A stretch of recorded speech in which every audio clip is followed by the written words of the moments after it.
Direct গিয়ে তাদেরকে charge করতেছে, আপনি কেন এখানে বসছেন, কোথেকে আসছেন, মানে খুবই বাজে আচরণ, মারাত্মক ধরনের হুমকি এবং এলাকার থেকে এই মুহূর্তে যেন বের হয়ে যায়। যার কাছেই রিক্সার ওই ভোটার স্লিপ পাচ্ছে তাকেই ওখানে তার সাথে খারাপ আচরণ তারা আমাদের কর্মীদেরকে, আমাদের যারা বুথে ওখানে আমাদের স্বেচ্ছাসেবক হিসাবে ভোটার স্লিপ দেওয়ার জন্য যাদেরকে বসা হয়েছে, ডাইরেক্ট গিয়ে তাদেরকে চার্জ করতেছে, আপনি কেন এখানে বসছেন, কোথেকে আসছেন, মানে খুবই বাজে আচরণ, মারাত্মক ধরনের হুমকি এবং এলাকার থেকে এই মুহূর্তে যেন বের হয়ে যায়, এই জাতীয় মারাত্মক রকমের আচরণ খারাপ করেছে। এবং আমি যে দেখি যে সেখানে সাধারণ নিরীহ মানুষ আমাদের যারা থাকে তাদের মধ্যে এক ধরনের ভীতির সঞ্চার হয়েছে।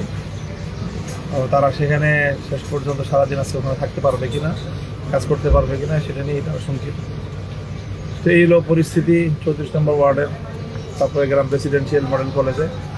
সেখানেও গিয়ে দেখি দলবদ্ধ হয়ে ধানের শীষের লোকজন, ওখানে বেহারি ক্যাম্পের লোকজন যারা আসে তাদেরকে রাস্তার মাঝখানে ওদেরকে আটকে, যার কাছেই রিক্সার ওই ভোটার স্লিপ পাচ্ছে তাকেই ওখানে তার সাথে খারাপ আচরণ করা, সেই জন্য সঠিকভাবে ভোট কেন্দ্রে যেতে না পারে সেই ধরনের আচরণ করতেছে। ওই আমরা আমাদের লোকজন আর দিকে এই যে প্রশাসন বললে যাচ্ছে কিন্তু এখনো পর্যন্ত কোনো পদক্ষেপ নেই, মানে অর্থাৎ যারা এই ধরনের কাজ করছে। এই যে আমি সুনির্দিষ্ট বললাম যে গোটা 34 নম্বর ওয়ার্ড জুড়ে রাজেশ খানকে যারা ত্রাসের রাজত্ব ইতিমধ্যে সৃষ্টি করে ফেলেছে, তাকে তো আটকাচ্ছে না। সে এক জায়গা দিয়ে ত্রাস সৃষ্টি করে আরেক দিকে যাচ্ছে, তারপরে প্রশাসন যাচ্ছে। আপনার একটা বক্তব্য ব্যাপকভাবে প্রচার হয়েছে যে ফলাফল যেমনই হোক মেনে নেওয়া হবে, মেনে নেবেন, এবার এটার কোনো ব্যাখ্যা আছে কিনা? না, ফলাফল যেমনই হোক মেনে নেব এরকম কোনো কথা আমি বলি নেই। কেউ আমার কথা বিকৃতভাবে উপস্থাপন করেছে।